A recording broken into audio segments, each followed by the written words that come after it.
Planejamento em próteses múltiplas sobre implante. Esse é o tópico da nossa aula de hoje.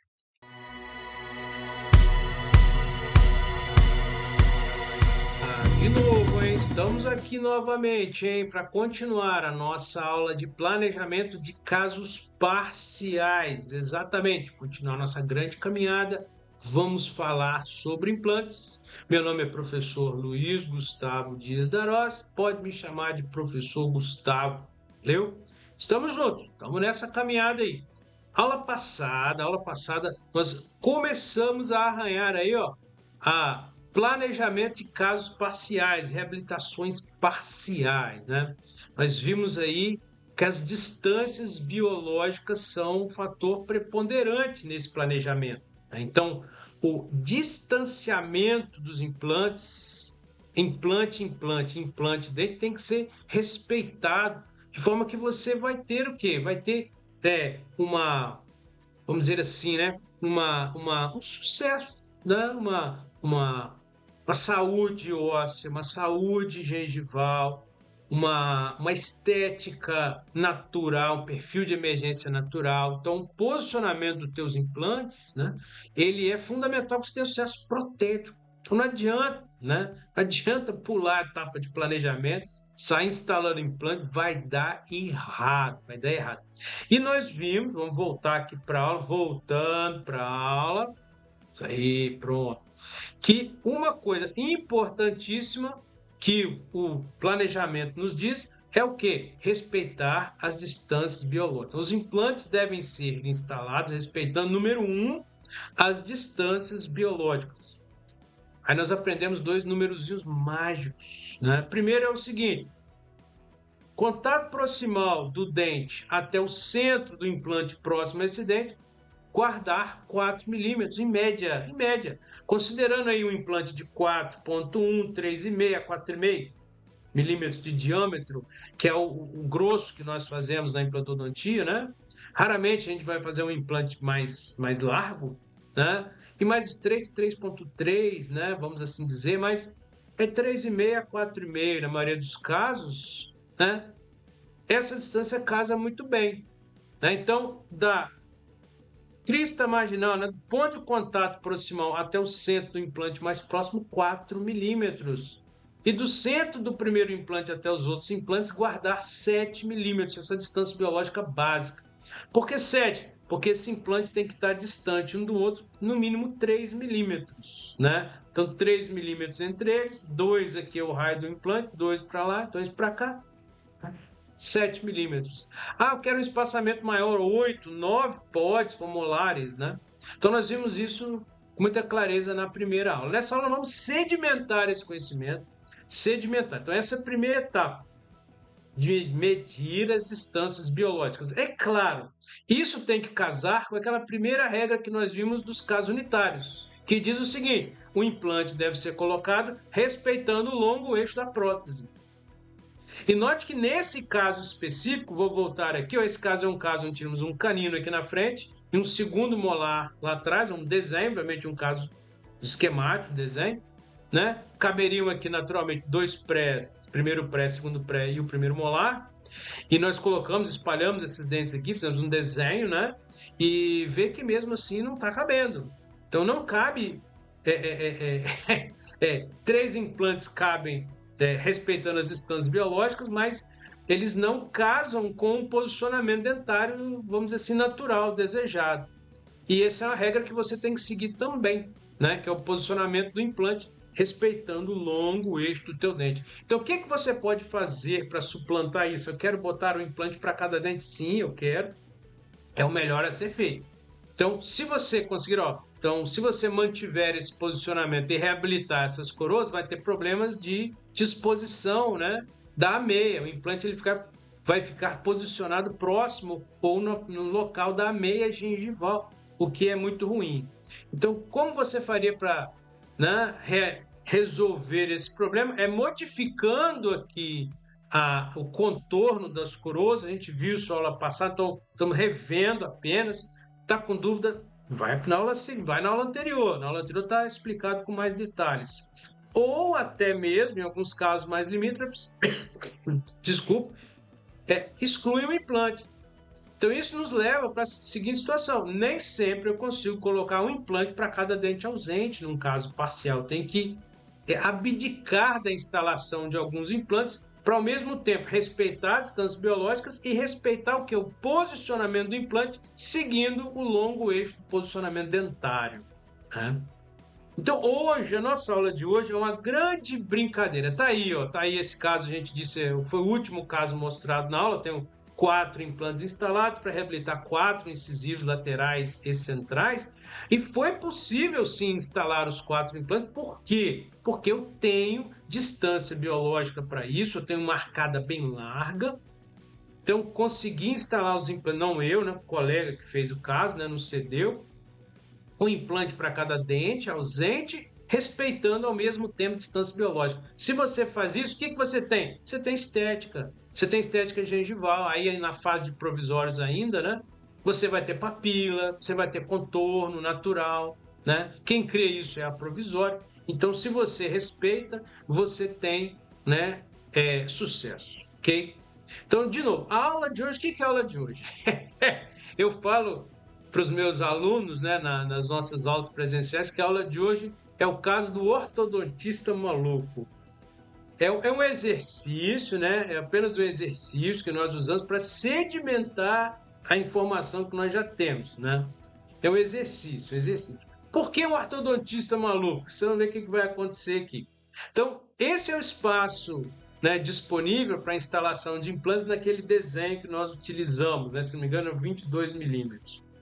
Vamos supor que tem um ortodontista maluco que decida fazer uma ortodontia e trazer esse molar lá para próximo ao canino, né? Ele que ortodontia bem feita, né?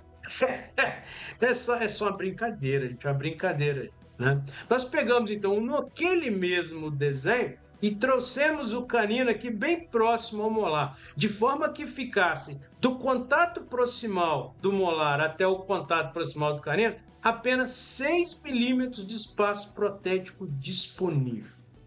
Então é um exercício. Se é um exercício, eu pergunto para vocês: com 6 milímetros de espaço protético disponível, o que eu vou fazer? Eu consigo instalar um implante, sim ou não? Eu consigo instalar um implante, mas esse implante ele tem que ser um implante o quê? Bem estreito. Ser um implante de 3,3. Hoje nós temos implante 3,0 milímetros de diâmetro, de forma que eu consiga, da borda desse implante até o contato proximal do dente vizinho, ainda guardar uma distância biológica de pelo menos 1,5 milímetros de espaço, que é o que eu preciso para que a minha coroa tenha naturalidade. Se eu, no espaço de 6 milímetros, coloco um implante de 4 milímetros, primeiro que esse implante teria que ser colocado bem no centro do espaço de forma perfeita. E ainda assim sobraria apenas 1 milímetro para distal, 1 milímetro para mesial, ficaria um espaço biológico, né, muito estreito, invadido, e a cirurgia teria que ser muito perfeita, né? Então, a escolha do diâmetro no implante tem a ver com o diâmetro do espaço protético disponível. Então, esse é o primeiro exemplo, né? Então, criou-se um espaço muito pequeno e houve a necessidade de colocar um implante, então, bem estreito. Aí surge a pergunta, né, que os ortodontistas sempre fazem: qual que é o espaço mínimo que eu posso abrir para você colocar o implante, doutor Gustavo? Eu estou com um caso aqui que eu estou abrindo um espaço para colocar um implante, uma coroa, um premolar inferior, um canino, que seja. Geralmente é lateral, às vezes superior. Qual que é o espaço mínimo que eu preciso para abrir, para colocar esse premolar inferior, por exemplo, que você gosta? O mínimo são 7 ou até 8 milímetros, seria o espaço ideal. Então agora o ortodontista nos ajudou. Agora, ao invés de deixar só 6 milímetros, que é um espaço muito estreitinho, ele deixou 8 milímetros, que é o espaço que eu gosto, né? Para um pré-molar 7, 8, um pequeno molarzinho, dá para fazer aí, né? Quando você tem um espaço de 8 milímetros disponível, um central tem mais ou menos 8 milímetros, né? 8,5, né? De espaço mesodistal disponível, um canino um pouco menos, 7, 7,5. Aí você poderia também instalar um implante apenas, é um espaço para apenas um implante. Esse implante já de características mais regulares, ou seja, de plataforma regular. Se for um HE, um 4.1. Se for um cone Morse, pode ser até um 3,5. Olha como é que o cone Morse é interessante, hein, gente? O cone Morse é um implante muito versátil. Nós vamos ver lá nas aulas de cone Morse, lá em cima. Por exemplo, tanto para 6 milímetros de espaço quanto para 8 milímetros de espaço, eu poderia usar o mesmo implante cone Morse, o cone Morse de 3,5 milímetros. Então, o mesmo implante para os dois casos. Note que se fosse um HE, um implante de hexágono externo, aí sim eu teria que usar um HE lá 3.3, como eu estou dizendo aqui, e um HE 4.1. Então, claro, essas regras de planejamento que eu estou dizendo, elas têm que servir para todos os implantes. Não adianta eu falar que para HE é assim, para HE é assado, para cone Morse é assado. Bom, a nossa aula aqui é planejamento geral. Se você seguir isso para qualquer tipo de implante, vai dar certo. Mas a gente sabe que no cone Morse a coisa funciona um pouco diferente e por isso nós teremos aulas exclusivas de cone Morse. Fique ligado, hein, galera? Fique ligado que a coisa vai ficar bem legal, ok? Bom, vamos começar a abrir esse espaço aí. O ortodontista exagerou demais, trouxe lá trouxe o segundo molar lá para frente. Agora sim, agora tem um espaço aí de 15 milímetros, né? 15 milímetros de espaço mesodistal. Então, 15 milímetros, o que você vai fazer? Lá no teu modelo de gesso, você tem 15 milímetros, você vai pegar o teu paquímetro e você vai sair medindo as distâncias biológicas. 15 milímetros, o que eu caibo? Cabe 2 premolares. Eu não estou na dúvida, professor, quantos dentes cabem? Faça o enceramento diagnóstico.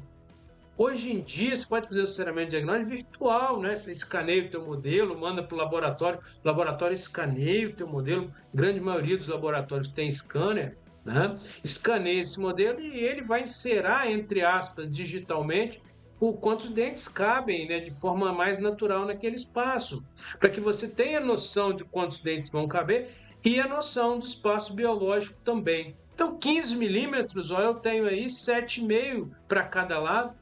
É um espaço ideal também para 2 implantes de 4.1. Se fosse cone Morse, poderia ser 2 implantes 3,5, seria melhor ainda, né? Para cone Morse, né? Então, note, distância biológica casando exatamente com o quê? Com o posicionamento do teu dente. Então, para você ter certeza daquilo fazer, não é apenas medir a distância biológica no modelo. Muitas vezes, em muitos casos, você tem que lançar mão do enceramento diagnóstico. Sinceramente, pelo menos aqui, nós falamos aqui de Vitória, Espírito Santo, nenhum dos laboratórios que nós trabalhamos com laboratórios de vários níveis, ninguém mais faz enceramento diagnóstico na mão, em cera mesmo, né?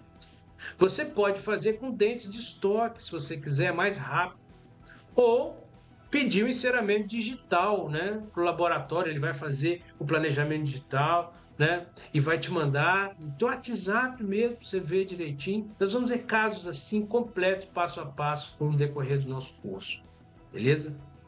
Vamos abrir mais o espaço, 15 milímetros, vamos ver, do centro desse implante até contato proximal 4, entre os dois implantes 7, e do centro desse até o contato à frente mais 4. Perfeito. Né? Coube perfeitamente. Ou seja, distância biológica preservada, né? Posicionamento dentário também mantido. É isso que a gente quer. Ok? Novamente, os ortodontistas, quanto espaço eu abro, né, para caber 2 elementos? Está 15 milímetros, excelente espaço. Você vai abrir, vai colocar 2 implantes HE 4.1, 2 cone Morse 3,5 ou 4, né? Para você ter o quê? Você ter um distanciamento perfeito desses implantes. Agora, 22 milímetros de espaço protético, 22 milímetros, que são o quê? São, né, é o espaço, né, que nós temos do desenho original, que nós planejamos lá, né, na primeira aula.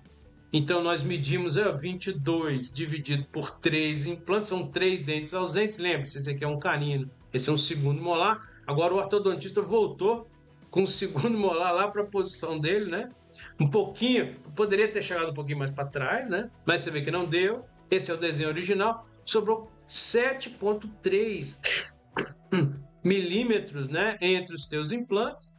E aí você vai poder colocar aí seus 3 implantes exatamente como a gente falou na primeira aula, 3 implantes de 4.1, né? Se for um HE, 3,5 se for um colimose, ou 4, respeitando todas as instâncias biológicas. E o que você vai ter que fazer, como está aqui no desenho? Ao invés de reabilitar 1 molar e 2 prés, você reabilita 3 pré-molares. Então, como você resolveu? Você resolveu alterando, né, o contorno das coroas. Ah, professor, não vai ficar esquisito 3 pré-molares na boca? Eu garanto para você que não fica esquisito. O paciente não reclama. E você também tem que ter o poder de convencimento, né? Dizer para ele, olha, é o melhor a se fazer, as coroas menores são mais fáceis de higienizar, né? Molares, dentes inferiores não são tão importantes na estética assim, né? Ninguém vai ficar olhando o teu molar inferior, teu pré-molar inferior. O paciente tem, o paciente não, né? A pessoa vem de relance, né? Se for uma restauração dourada, de ouro ou de prata, vê realmente com mais, mas se for 3 prés ou 2 prés e um molar, realmente esteticamente, na fala, na conversa, no dia a dia, é imperceptível, né? Então tá aí o nosso planejamento natural. Agora nós vamos criar problemas. Vamos criar problemas. Está aí 12 milímetros. 12 milímetros. O que eu faço com 12 milímetros? Né? Aqui no canal, né, postei um short. Você acha aí na lista dos shorts há pouco tempo. São os terríveis 12. Né? Nós vamos ver esse caso na íntegra completo, quando tiver oportunidade. São 12 milímetros. O que você vai fazer com 12 milímetros? 12 milímetros é muito largo para um molar e geralmente muito estreito para um pré-molar. Então fica complicado. Se você botar um molar, um dentão grande, gigante, muito largo, botar um implante, mesmo que for um implante largo aí no meio, né, um implante de 5.0, você vai ficar aí com uma área de perfil de emergência muito longa, muito larga, muito afeita a acúmulo de alimento, difícil higienização. E outra coisa, muitas vezes você não consegue colocar um implante tão largo assim, não pela questão do espaço médio e tal, mas pela espessura vestíbulo lingual, vestíbulo palatal, né? No caso aqui, vestíbulo lingual inferior. Então é raro conseguir colocar um implante 5.0, não é implante largo, não é todo o caso. Né? Então imagina você colocar um implante 4.1, então fica pior ainda. Então muitos casos, ó, 5 milímetros de implante, 4 para trás, 3 para frente, né? Fica aí uma distância biológica muito longa. Então complicado, são casos complicados, né? Mas professor, dente de 12 milímetros, esse espaço normalmente é gerado perde um molar, perde um pré-molar, o segundo pré migra e esse espaço fecha, né? E fica esse espaço de 12, 13 também é complicado, né? Então, muitas das vezes nós preferimos, mesmo que for um espaço para um molarzão, para um dente só, reabilitar com 2 premolares mais curtos, né, 2 implantes mais estreitos e fazer dentes mais estreitos, mais curtos, para que você tenha novamente uma área menor de acúmulo de alimento, um fechamento melhor do contato proximal dos diastemas, o paciente vai reclamar menos de acúmulo de alimento, vai higienizar de forma mais fácil, né? Vá lá nos shorts do nosso canal, tem lá o caso, né, a gente explicando, né? O shorts é um vídeo bem curtinho, mostrando já um caso já com as cerâmicas, 2 cerâmicas de zircônia, prótese de zircônia pura, a gente fez digital o caso, né? E exatamente esse mesmo problema, 12 milímetros, né? E reabilitamos com 2 implantes, né?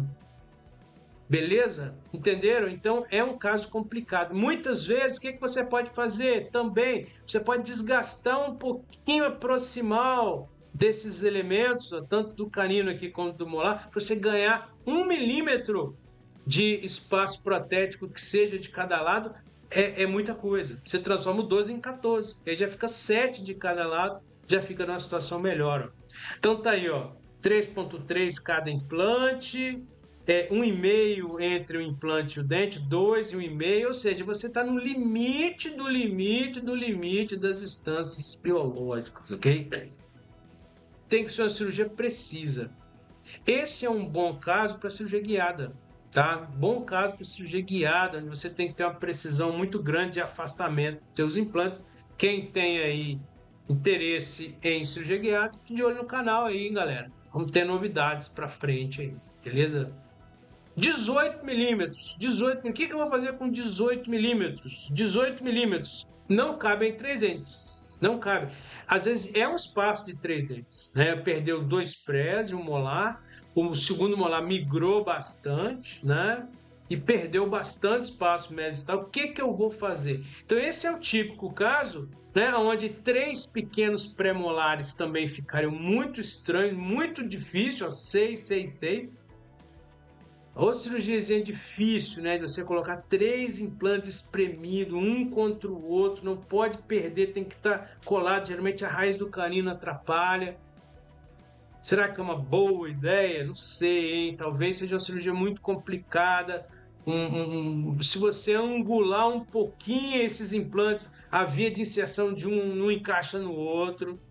Né? Então, assim, é um caso de muita complexidade, muito difícil. Talvez melhor, né, trabalhar aí com um pré e um molar. Ou seja, em vez de fazer 2 prés e um molar, o paciente fica com um pré-molar só e um molar atrás.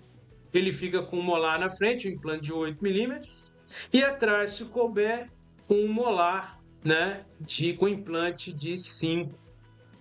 Talvez melhor opção, melhor opção. Então, você abdica-se de um de um pré-molar, entendeu?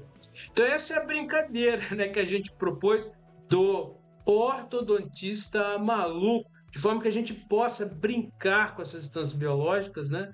E pensar um pouco o que a gente faria. Você concorda com o meu planejamento? Sim ou não? Não precisa concordar, você pode ter outra opção. Você pode achar aqui, ó, que essa opção é melhor, né? Os 3 implantes. Você pode achar que não, eu vou botar então só 2 implantes estreitos.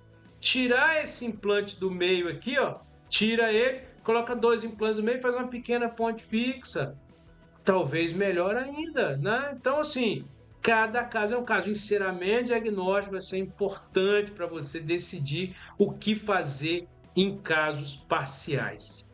Se casos unitários a coisa é muito, né, vamos dizer assim, estou preocupado muito com o posicionamento do meu implante em relação aos dentes vizinhos, casos parciais eu também tenho essa preocupação, mas tenho preocupação muito grande com o quê? Com as instâncias biológicas e com o meu posicionamento dentário no geral, né? Que pode. Tá, então, tá aí o exemplo. Sempre um exemplo clínico para nós exemplificarmos, né? Então, nós temos um espaço aqui de 2 implantes e se colocou 2 implantes muito largos. Muito largos. Então, as coroas tem essa vista aqui, parece que não ficou muito ruim, mas aqui ó, a gente vê que realmente, né, ficou imprensado, esses 2 implantes não ficaram bem posicionados, esse está muito afastado, esse está muito próximo um ao outro, então dificilmente você vai ter papila aqui no meio. Então são casos antagônicos, espaço pequeno para implante largo e aqui ó, espaçou demais. Por que colocou um implante aqui e outro lá atrás? Aí fez 2 coroas unidas, né? Por que não fez uma ponte fixa? Então, muitas vezes a gente não entende muitos planejamentos que chegam até nós, né? Por que essa distância biológica aqui ficou muito junto? Obviamente você não vai ter papila, aqui ficou muito afastado. Então, nem tanto ao mar, nem tanto à terra, né? Nem tanto. Olha, mais um outro caso aí. Vocês gostam de ver esse tipo de caso, né? Como é que o cara fez uma história dessa aí, né? Como é que se operou um caso como esse, né? Protesista não desiste nunca. Esse é um caso bem antigo, na época onde remover implante não era tão fácil assim. Então a gente tentou reabilitar, tá aqui os transferentes de moldagem, moldamos o caso. Tá aí, ó, a radiografia, um transferente encostava no outro, né? Quase batia no outro. A gente vê algumas taxinhas, alguns pinos aqui, então provavelmente houve perda óssea, uma situação de óssea ruim, né? E aquela história, né? Vamos colocar um implante onde tem osso. Colocar um implante onde tem osso dá nisso, ó. Tá? Essa história aí, ó. Desastre total e completo, né? Tá aí, ó. Tá aí, ó. E a reabilitação, ó. 2 coroas, uma coroa ficou cimentada, outra parafusada, 2 implantes conimostos. Tá aí o resultado. Tirou leite pedra. Aí você fala assim, nossa, até que ficou mais ou menos. Olha só, essa coroa não tem perfil de emergência, ela segue reto. Ó. Isso aqui que a gente diz que é o problema de perfil de emergência. Ó. Aqui eu tenho uma papila, ok, uma barriga, um dente barrigudo, aqui vamos dizer assim, né? Um perfil de emergência muito longo, arredondado, e aqui é reto. Ó. Aqui é uma coisa reta. Aqui eu tenho um perfil um pouco melhor, mas aqui é reto. Então, não tem papila. Isso aqui não é papila, isso aqui é inflamação gengival, porque não tinha como higienizar. Então, você acha que é papila? Falsa papila. Por que o paciente retornou nessa foto aqui? Vive sangrando, doutor, tá sangrando, doutor, tá sangrando, porque tá sempre inflamado, ele não consegue higienizar. Talvez o ideal fosse unir essas coroas, fazer uma gengiva artificial, fazer excisão desse tecido que está inchado aqui, né? Então, olha o resultado, né? Resultado sempre ruim. Beleza, galera? Agora sim, agora terminamos a aula de hoje, né? Isso aí, casos parciais já aumenta um pouco a nossa complexidade, fica algo mais complexo, né? Nós vamos para a última aula de casos parciais, onde nós vamos ver algumas regras de planejamento básico para casos parciais que vão emergir dessas situações que nós colocamos. Qual situação é essa? Qual a situação, professor Gustavo? Muito simples. Primeiro, eu sempre tento colocar um implante para cada dente. Para isso, eu tenho que seguir a distância biológica e orientar meu implante no longo eixo do meu dente. Resultado, eu nem sempre vou conseguir colocar um implante para cada dente. Esse que é o problema dos casos parciais, ok? Então, nós vamos ver algumas, na próxima aula, né? Já fazendo a chamada, algumas, vamos dizer assim, algumas diretrizes, né, que vão emergir dessa situação. Beleza, galera? Fiquem com Deus, um grande abraço, tamo juntos!